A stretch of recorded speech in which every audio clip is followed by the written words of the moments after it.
Let's go to Grottoville, Texas. Waylon, Willie, and the boys. Well, it's the Grotto Orloff Show, episode 500. I'm spitting all over the place.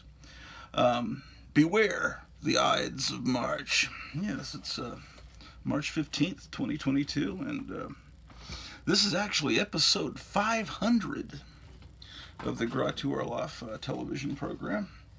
Broadcasting to you once again live from Grottoville, Texas, but that may only be for a little bit.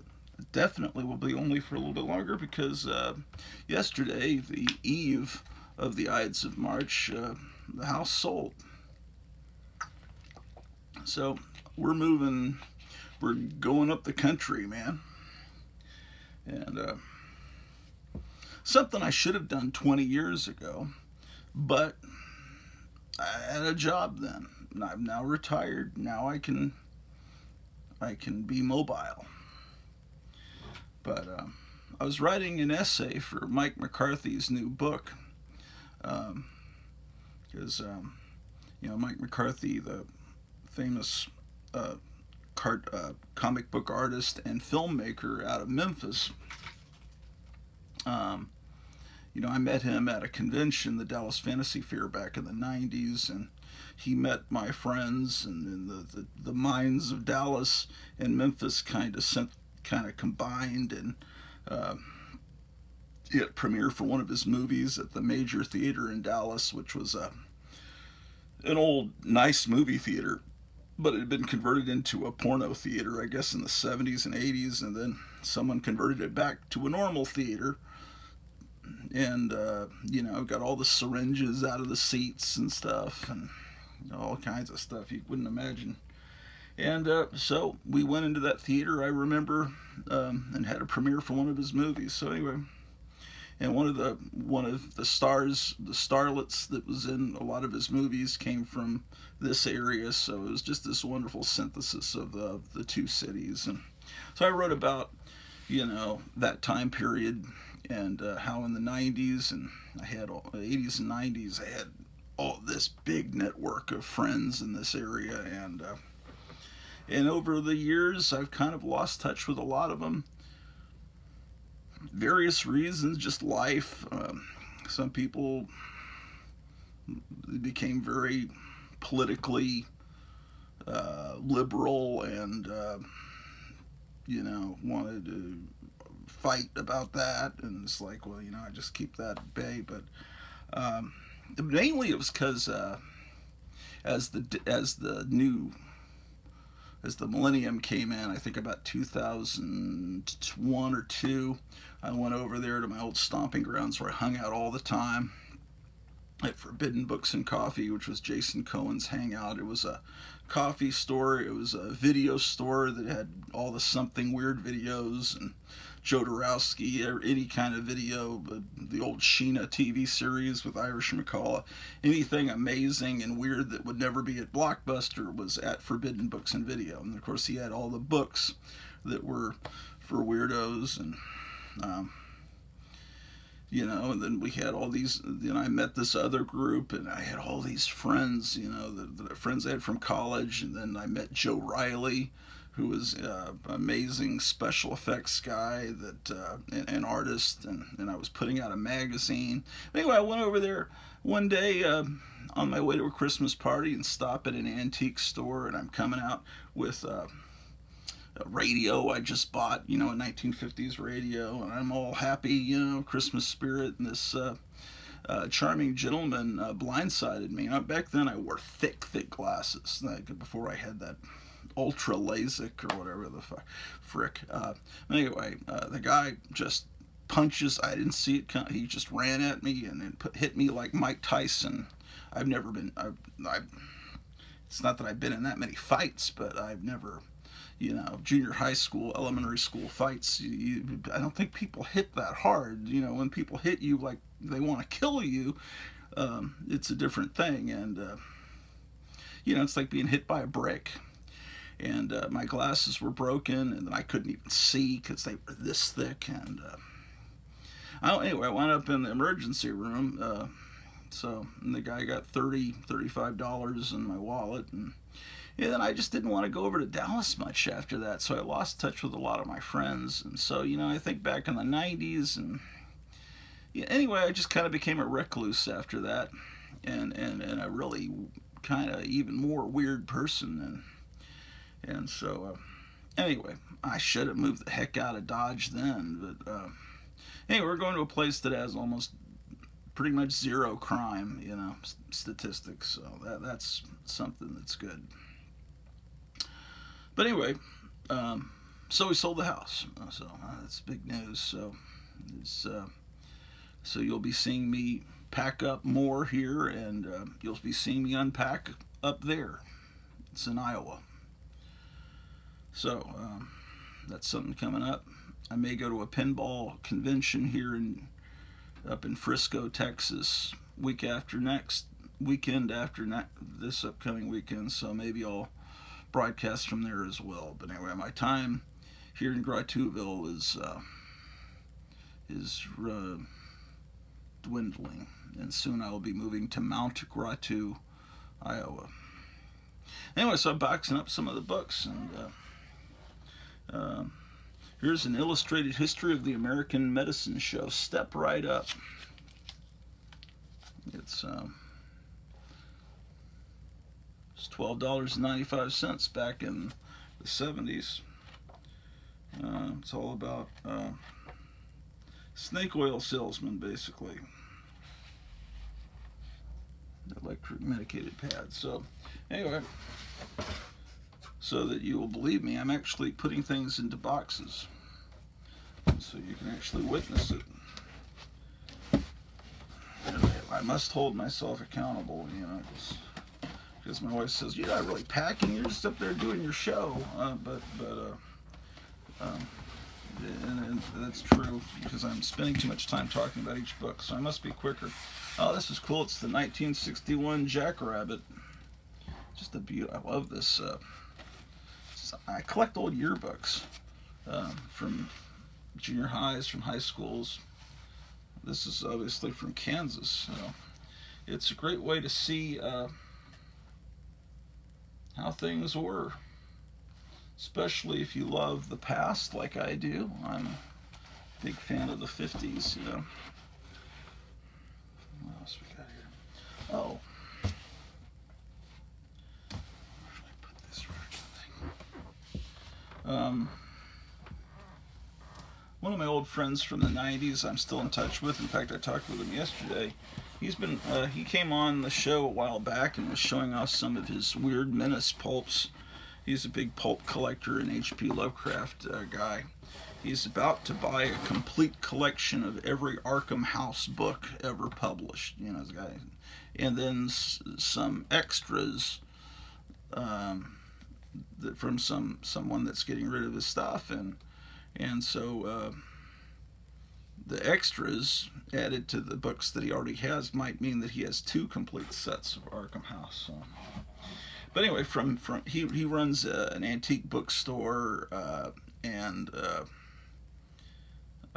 collects pulps and things. But one time he fell into this, and he sold this to me over 10 years ago.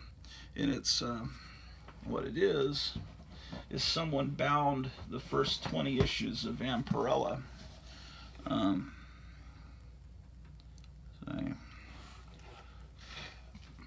So this has been on the shelf a while. So you may consider this sacrilege. I have, I think, all of these issues in their real form, but I wasn't the one that did it. But so anyway, it's cool to have the whole set. I know people have there have been hardcover books that reprinted Vampirella, but what they didn't have was the ads and stuff, and it didn't really feel like didn't really feel like the Warren books that had these wonderful ads. Look at that Jack Davis Frankenstein pinup and stuff. And that Prince Valiant ad that we just saw for a Prince Valiant book reminded me that in the 70s there was a big nostalgia wave um, stuff from the 1930s. There was the kids that were 10 that were reading Flash Gordon in the Sunday papers and that were watching the Buster Crabbe serials in the 30s were now in their 50s, and they were at their maximum income earning power, and they were nostalgic for their childhood, and they were and there was a lot of books, coffee table books, reprinting Flash Gordon and Buck Rogers, and there's just a lot of nostalgia for the 30s. And I, as a kid in the 70s, loved that stuff. Even though I wasn't there in the 30s, I recognized that as amazing stuff. Alex Raymond and all of that, and Little Abner. And then there was also a wave of nostalgia in the 1970s for the 1950s, because the teenagers in the 50s were now in their 30s, and they were starting to make some big money too, and they were nostalgic for that wonderful time as well. Here's the other volume. It collects issues 11 through 20. So anyway, this is something that I've never done, is bound books. Graphic Man does it, and some of the other Four Color Fossils. There's a great show every Wednesday night called Four Color Fossils. You need to tune in. I don't think I've been on in a couple of weeks, but I'll have to come on this week. It's just that we've been under a lot of stress, depression, anxiety, moving, having people come into your house. Having normal people come into your house, and you gotta, well, what is it that could possibly offend someone? And of course, there's stuff everywhere that would probably offend someone, and I'm not even aware of it. If they looked long enough at the bookshelves and what the titles, I'm looking at a bookshelf here, there's no telling what would offend someone, but anyway. So, that's that. Here's, like I said, I collect yearbooks. And one time I went into this, was at the Department of Motor Vehicles, and next to it was an antique bookstore, right? So I go in there and I find a yearbook. It looks kind of cool. It's the Westerner from 1955, and then you open it up. Okay, it's a 1950s yearbook. Pretty darn cool. It's got signatures. That's really cool. And then I open it, and it's like, well, it's Lubbock High School, Lubbock, Texas, 1955. And I think, I wonder if Buddy Holly's in it. And it turns out he's in it. And the members of his band, his girlfriend, see if I can't find that page,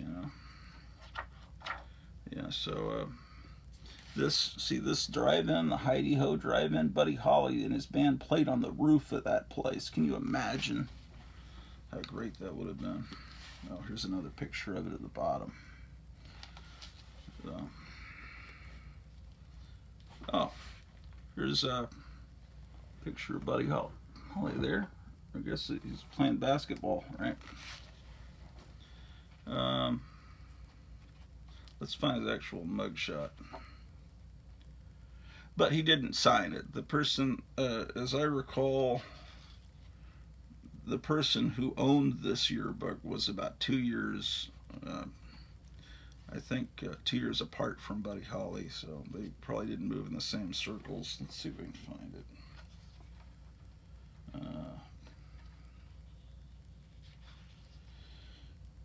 Okay, so class of 56. He's not, I think he was class of 55. I could be wrong. Maybe I'm wrong. I don't think he was a senior in this.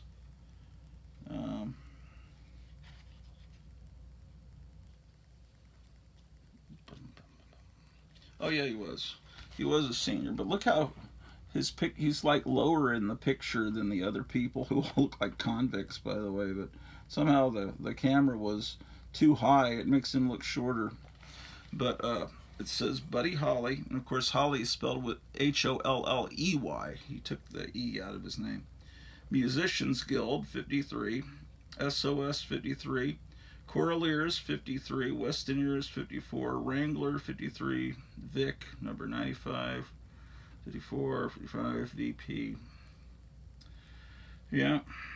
Anyway, there's Buddy Holly. Well, it's not Buddy Holly's yearbook, but a yearbook with Buddy Holly in it.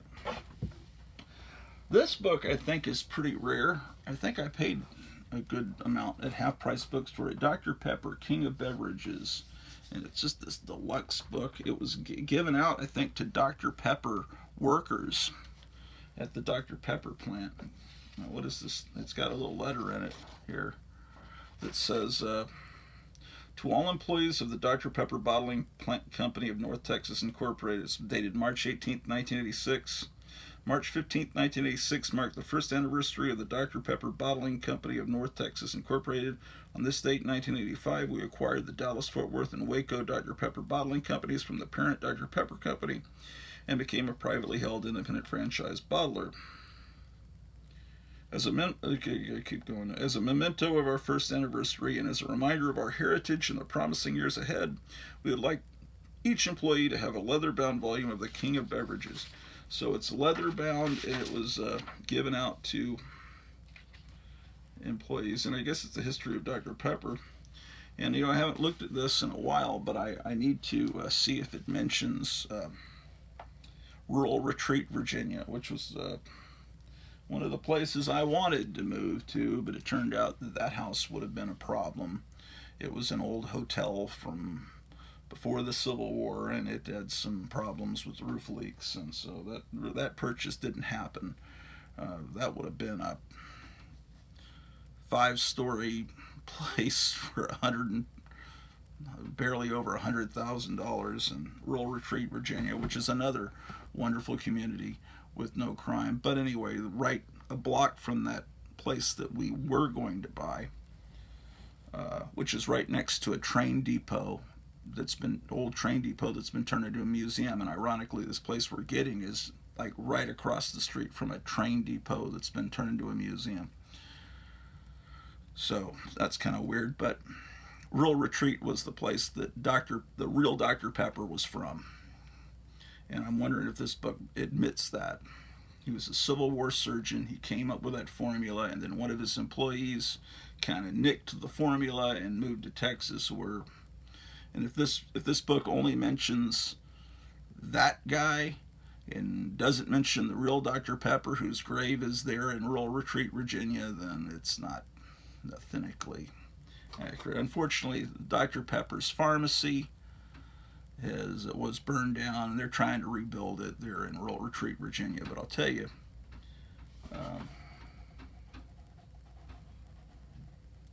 noise outside. I forgot what I was going to say. Yeah, I guess it wasn't that important. This is a cool looking book. U.S. Camera, 1958. I think it's these photographer books kind of have different photographers, pictures of bugs and stuff, but usually they have nudity in them. And if I'm not mistaken, this one has pictures of Julie Newmar in it. That may be why I bought it. A picture of a monkey.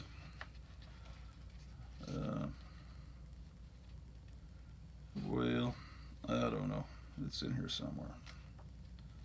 But like my wife says, I'm spending too much time looking at all the books that I haven't looked at in a long time as I'm packing, and we got limited time. Actually, they're going to let us, if we go, we have to get everything out by the end of the month. But if we go into April, it'll turn into a lease, but at no charge, which is weird. But anyway, it'll be a lease situation. So in other words, we can't like bang holes in the sheetrock or something. Okay, here's an example of that 1970s nostalgia, putting together these coffee table books, the collected works of Buck Rogers in the 25th century. Now, this came out before the late 70s Gil Gerard TV show, but it's all these wonderful comic strips. Damn, I can't wait to read this again. All right, Buck Rogers. There's an introduction by Ray Bradbury. That's kind of a cool little illustration.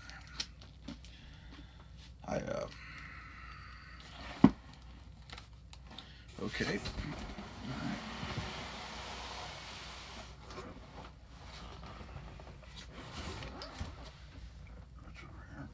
Oh, more nostalgia for the 30s and 40s is this, also from the 70s, is this totally new. This is actually Vern Hogarth, but it's newly drawn stuff.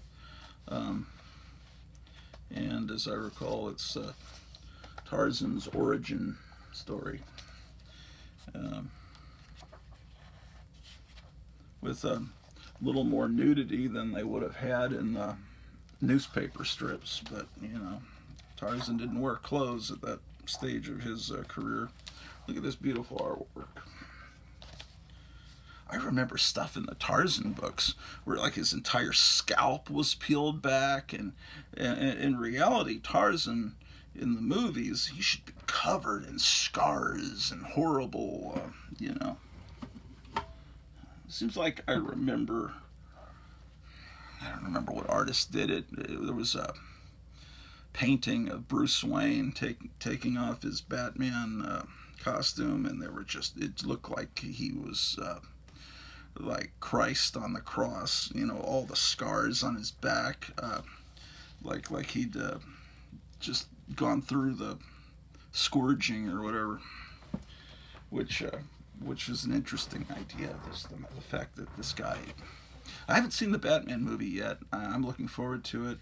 I couldn't find my glasses, and I didn't want to go to see the movie without my glasses on, and then my wife actually found them while we were hiding in our car while people looked at our house last Saturday.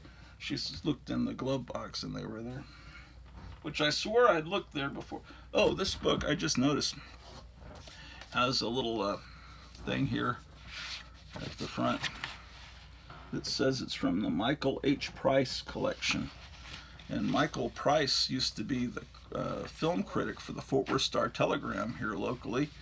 I found he was a nice guy. We met him. He kind of hung out with our crew there for a while, but I found his writing I shouldn't say. I found his writing a little insufferable. He just seemed to be a little pedantic, and he usually sometimes didn't like the movies that I liked. But anyway, he was kind of one of us, a weirdo. He had a little jug band like R. Crumb, and I remember going to see his band. And he wrote a comic book called The Prowler, I think.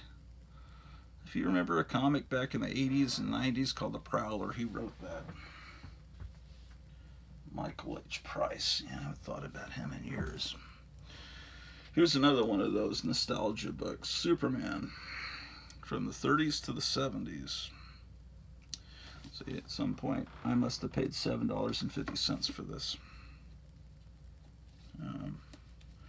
But yeah, these are the kind of books they used to advertise in the back of Famous Monsters of Filmland. You could send off for these books. Oh, it even has that cover. Yeah. It just reprints different stories from the 30s to the 70s is what it is. So it's another one of those nostalgia books. And here's one of the companions to that is this Wonder Woman book. Yeah. Oh, it's got an introduction by Gloria Steinem, but look, it's got a little card. Here's your review copy of Wonder Woman. Introduction by Gloria Steinem, interpretive essay by Dr. Phyllis Chesler. The price is $12.95. Publication date is December 7, 1972. May we have 2 copies of your review, one for our files, one for the author, from Holt, Reinhardt, and Winston. So it's the same deal.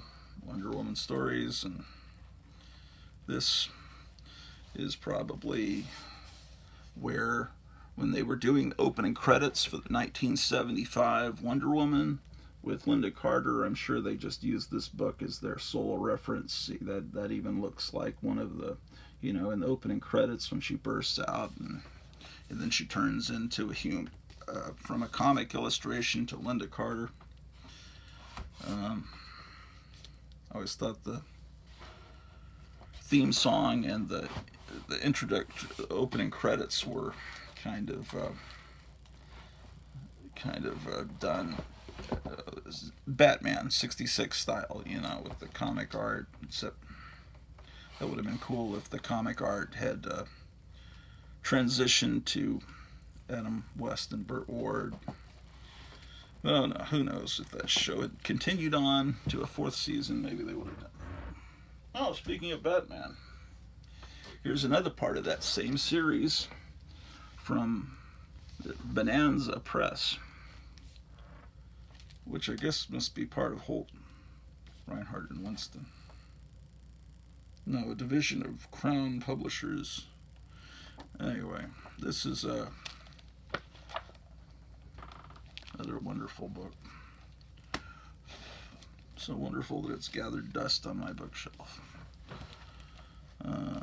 So I shouldn't allow that to happen.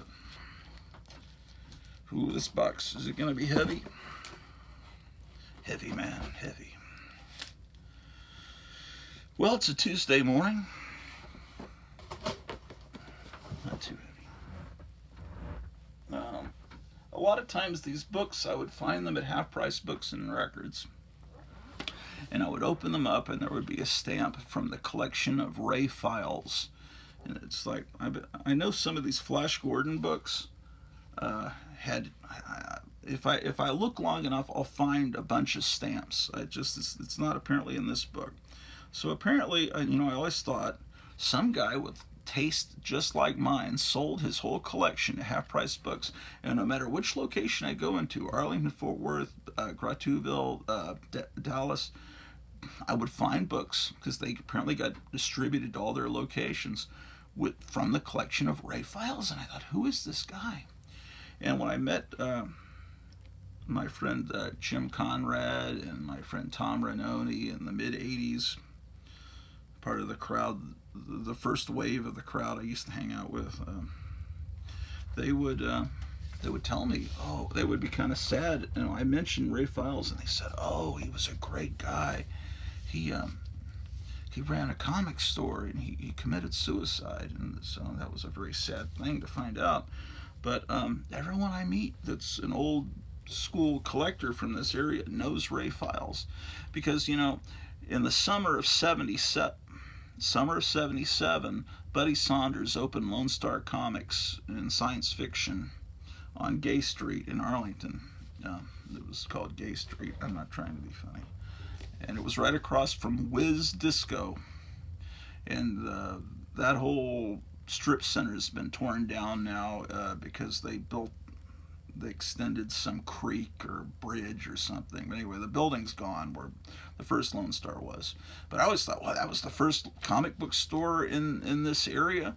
But I remember in downtown Arlington, there was the public library. Well, there was the original downtown street, right? Like you see in all towns. And I could drive down there and show you. It's like all what a downtown street looks like with the old buildings, on either side. But Arlington and a lot of towns still look like that today, like the one we're moving to, because there was never any reason to tear the buildings down. But Arlington, or Grotuville, in the 60s, 50s, 60s, 70s, it had an explosion. Because there was a young mayor that was elected named Tom Vandergriff. He was called the Boy Mayor. And he brought the General Motors plant to Arlington, which caused the whole east side of Arlington to expand. All these houses were built for the GM workers and shopping centers. Then he brought Six Flags Over Texas in 61, 62, somewhere, so it became an entertainment destination. Then in the mid-60s, he brought the Washington Senators here and renamed them the Texas Rangers. So now they had a baseball team. And so they were like, our old downtown, it's old-fashioned. So they started tearing down all the old buildings and building new ones. Now the Dallas Cowboys are even here, even though they're called the Dallas Cowboys. They're actually based in Arlington. Their stadium's in Arlington, right? So they realize, hey, we don't have an old style. So now they build new buildings to look like old buildings to get that nostalgic feel, because they tore down most of the original ones. But anyway, they tore down, I don't know, around 1970. They built a new public library, which they've since torn down and built another one. And so that got rid of all the cool shops and everything on one side. But when we first moved here, on one side was still the old-timey street, and there was a bookstore there. I remember going in there, and I remember seeing some old Mad magazines. I specifically remember the one with the rainbow that goes into the trash can instead of the pot of gold. And happy St. Patrick's Day to those of you that are Irish or wish they were Irish. I'm half Irish, and my wife is half Irish. Well, because, yeah, I'm half Irish, because my grandmother was from Ireland on my dad's side, so that's 25%. And then on my mom's side, there was the McCarleys, and so that gives me the other 25%, making it 50% Irish, which I am proud of. St. Patrick's Day, which is later this week. I got distracted. Okay, St. Patrick's Day. Oh, the rainbow. Okay, right. That's why I was. But anyway, I remember seeing that, but I don't remember. I understand that if you went up the stairs, there was a comic shop, or there was a booth, or a guy running basically a comic book store up in that old. And the people that were here longer than me, I guess in the mid 75, 74, that must have been when Ray Files had his comic shop. Anyway, Ray Files, from all I've heard, was this wonderful guy, and he certainly had great taste in books. But, I think he was really into Joy Division.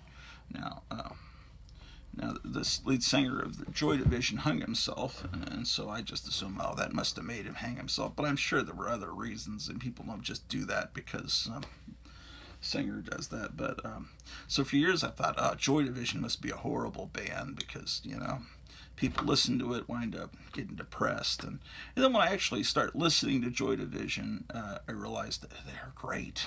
They're really great. But unfortunately, the lead singer had some issues. Here's some more. These are soft cover Flash Gordon books. Oh man, that guy looked like Vladimir Putin, I think, who's an evil villain. Oh yeah.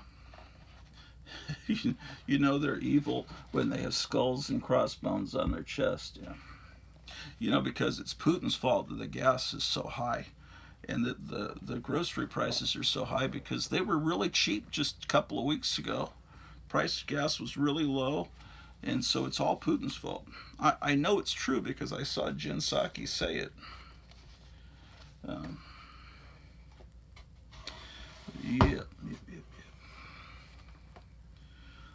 Yeah, I get a little suspicious when people are censored. To me, when something's censored, I want to find out why is it censored. I want to know what is being forbidden from me. But most people say, oh, it's forbidden. Then that's good because it must have been bad. So it's good they did that to Alex Jones. It's good they won't let us hear Vladimir Putin's reasons why he went in and all that. That's real good because I don't want to think for myself.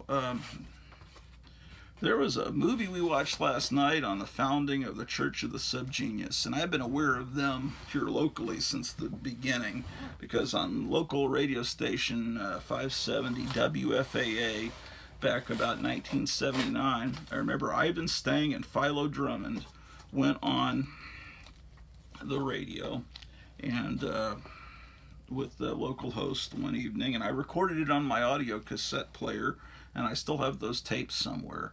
And they talked about the Church of the Subgenius, and I just thought it was so brilliant. And then later they came out with a book that I remember getting at Century Bookstore over at Forum Mall, and I just thought it was the greatest thing. And then by 1984, I remember I was doing comic books, and they had heavy Subgenius themes in them. I just thought it was brilliant. And but then when you actually, and they were brilliant. When you actually meet people that are into that stuff, and it's just like real embarrassing, is because like they're cool, but the people that follow, that become subgeniuses and follow it avidly, tend to be just kind of horribly obnoxious, is my experience. It's like when I was a kid and I first discovered Star Trek, and my older brother was into it. I thought my older brother's like the coolest guy in the world, and his friend came over when we were living in Germany, because we were one of the only people in the whatever you call the big apartments we lived in on base in Heidelberg, or yeah, Heidelberg. It's like we Star Trek came on Saturday nights. This is about 1970, 71 reruns, and I thought, wow, this is just cool. And then when the cartoon started in the 70s, and then it started playing in San Antonio where we were living then, that Star Trek's really cool. I meet the star people that are really into Star Trek, and it's like, oh my God. It's like, comic books are so cool. And then I go to my first comic convention, and it's like, oh my God, am I one of them? And it's like I can't be happy where I look forward, oh, I'm going to a comic convention, and then when I'm there I'm miserable, and I'm just like, I can't believe these people. And then I love horror movies, so I go to a horror movie convention, Texas Frightmare Weekend. It's like, these are going to be my people, right? I can't stand them. I can't wait to leave. I'm going to go in the dealer's room, get what I need, and I'm going to get that frick out of here. So I really can't seem to be happy anywhere. It's just like, because in reality, I am one of them, and the reason I'm so nauseated and disgusted is I realize it's like looking in a mirror, and you realize, oh shit, that's what I am. Okay, what do we got here? Oh, another bound. This I forget where I got this. It's the National Lampoon. Someone's bound together. The first, I don't know how many issues. There's the original first issue, April 1970. They didn't have a very good production designer there at the very beginning, but it got much better. This goes through issue.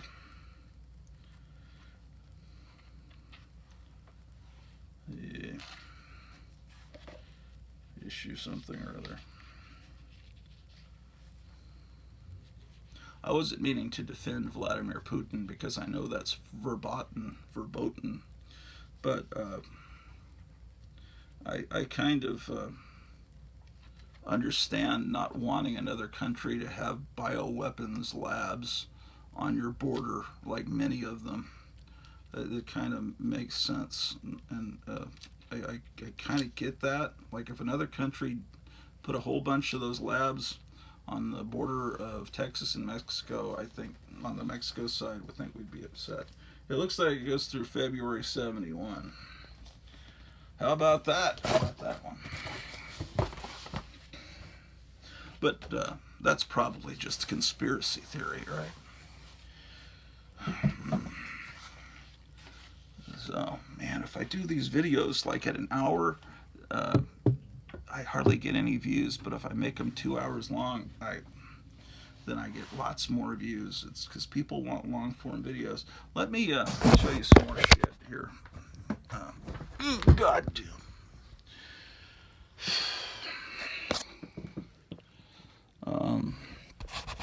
Let's see what we got here. I'll show you some stuff, then I'm gonna scram because I'm hungry. I'm hungry for those good things, baby. Hungry through and through. Hungry for a breakfast burrito, baby. From a real fine Sonic like you. Boy. I'm addicted, but they're usually terrible. Like 1 out of 5 times it tastes good, but I keep going. Okay, I was showing you those old Vampirellas. This is the current. This is being made now. This is the creepy tribute that's put out by Warrant Publications. It's made to look like an old issue of Creepy. They do a pretty good job, I have to say, because it does look like an old Creepy. And what I have not yet done I mean, it looks exactly the production design like an old creepy, with the possible exception of the ads at the back. It doesn't have the vintage ads because they have a few. They don't make that kind of stuff anymore, man. But apparently they have scary movies ads for Scary Movies magazine, which is I mean, yeah, it does look like an old creepy. I need to read it and see how the writing is. Some of the writers are actually writers from back then. See, Monster Bash 2022. See, I bet if I went there, I would just not like anybody there because I'm an asshole. Uh, oh, it's going to be in Pennsylvania. Well, anyway, those of you that live near Iowa or within a few hours of it, I hope you come and visit us. Um, anyway, so I got this at Barnes and Noble. They carry it at the mall. Um, and this magazine's been going forever. Scary Monsters. I picked up issue 124 and 125. You know, I kind of usually ignore it because it. I don't know. I don't know why. Um, but yeah, it's. I guess because it's not a real old monster magazine, you know, it's not from the 60s or 70s, so I'm a snob. But I realized that, and they're so expensive. But in this, I got this one too. Um, I don't like the design of that little ghoul character. That's one thing I don't like. But this is pretty good. It's like a whole article on Helen Chandler, the women of Universal Horror. That's cool to. I remember this movie Ghost Story. That's one of the first R-rated movies I saw in a theater. It had all the old guys like Fred Astaire and who else was in it? It was like a cast of big people from the classic days of Hollywood. Anyway, this is why I went there because the local comic store carries this only because I've requested it, and so they order one or two copies, and one goes to me, and then one sits on the shelf for weeks until some other cool, like I'm calling myself cool, some other weird nerd comes along and buys it. But it's made to look, it's as close to Vampirella as you possibly can get, and I don't.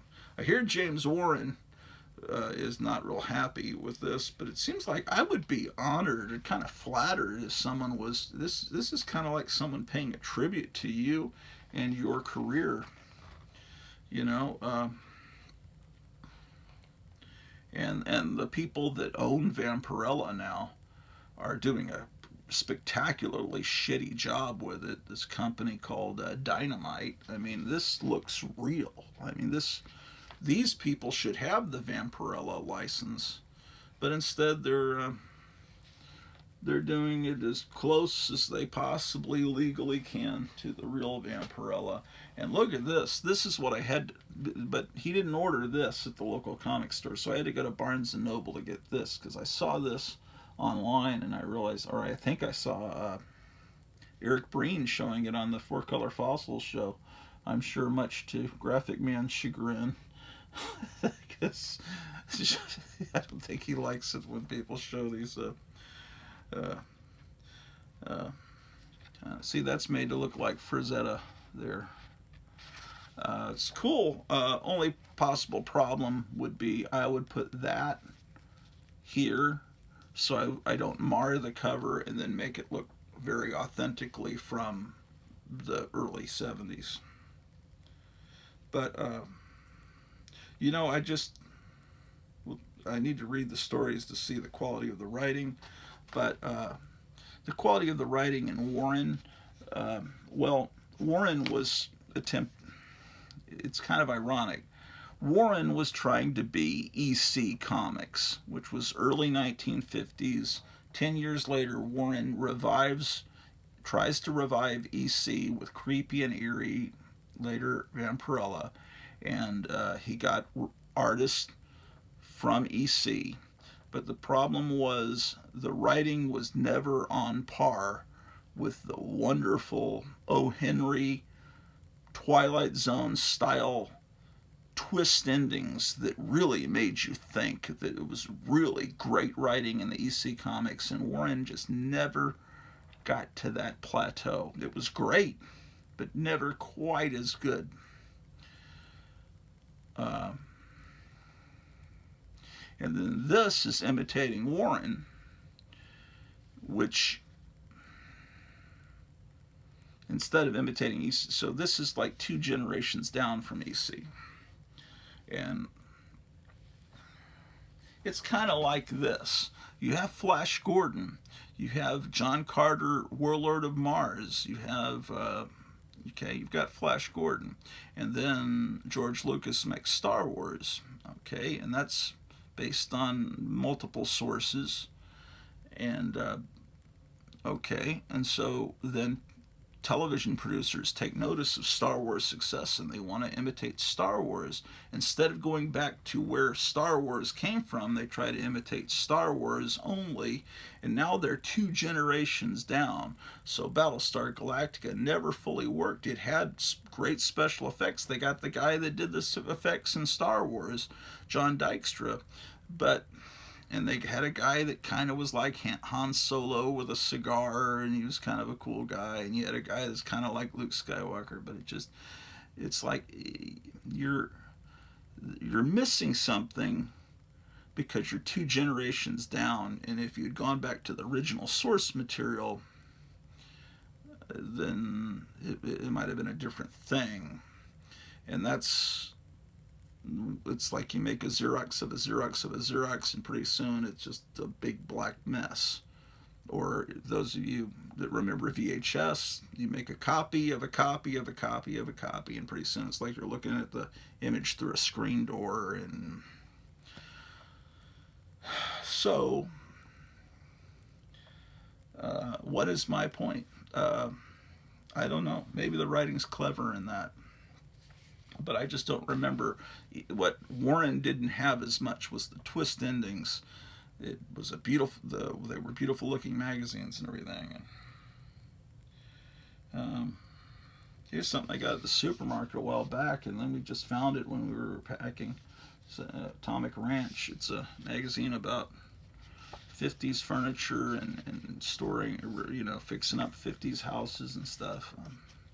We're going to, in the basement of this house we're going to have a 50s diner and a bar and a like tiki kind of thing, and then have pinball machines down there. And hopefully you will be there soon. We'll have some parties, and maybe people will come from miles around, or maybe they won't.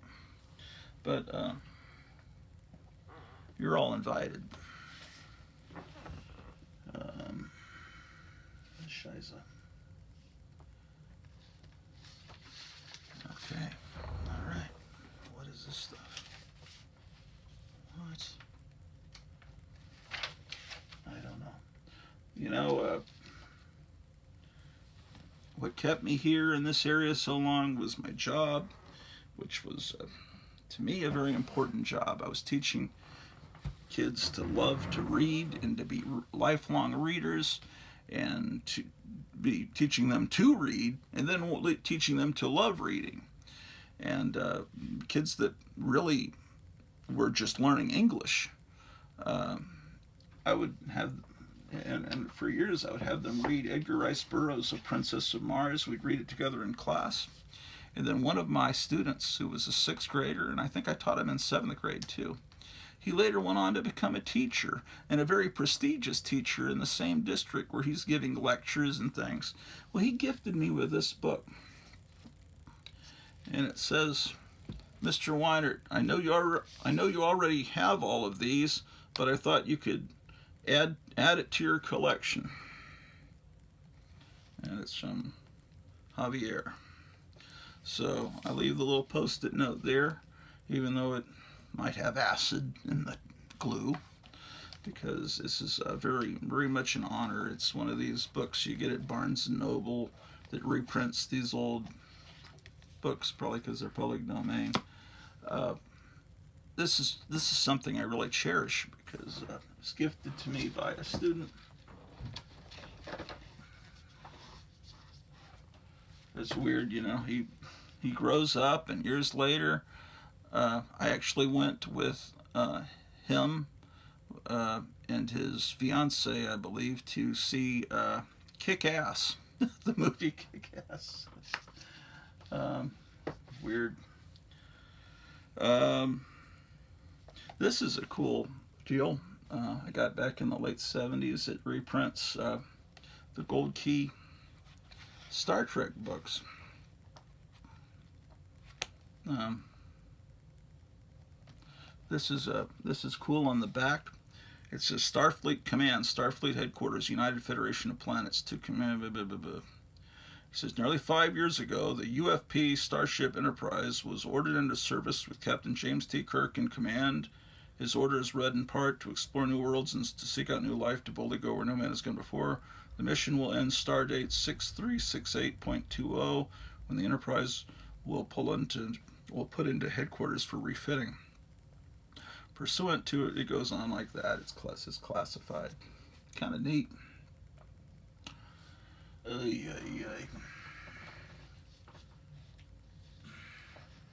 What else do I have here? Oh,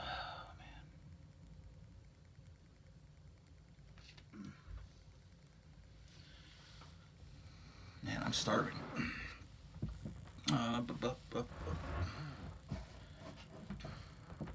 Well, I got one box packed.